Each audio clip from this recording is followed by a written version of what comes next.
রেখা পাত্র পার্ট 2। হয়ে গেছে, ওই জন্য আমরা বিএসএফ এর ক্যাম্প চাই, যেন ওরা বিএসএফ এর ক্যাম্প স্থায়ী বা আমাদের এখানে পার্মানেন্টলি যেন বিএসএফ এর ক্যাম্প করা হয়। সামনে দাঁড় করিয়ে দিচ্ছে, বলছে কি বিএসএফ ক্যাম্প চাই, রাষ্ট্রপতি শাসন চাই। দাবি উনি করতেই পারেন, এটা গণতান্ত্রিক বাংলা।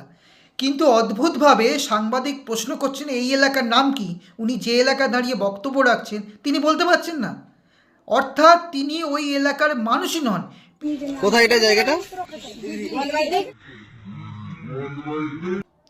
আস্তে আস্তে সব সত্যি বেরিয়ে আসবে।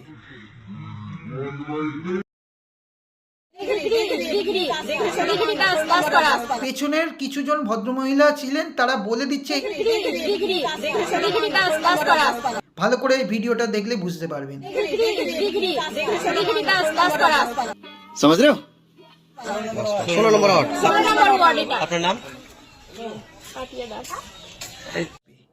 মুর্শিদাবাদে যেটা হয়েছে সেটা অবশ্যই নিন্দনীয়।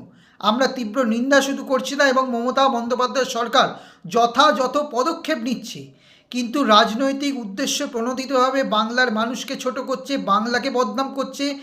এবং আগামী দিনে ওই সন্দেশখালির মতো যে গল্প এই বিজেপি অন্যান্য রাজনৈতিক দল বাংলাকে চক্রান্ত করার উদ্দেশ্যে, বাংলাকে ছোট করার উদ্দেশ্যে যে গল্প বানিয়েছিল, সেটা আবারও ধরা পড়বে এই মুর্শিদাবাদকে।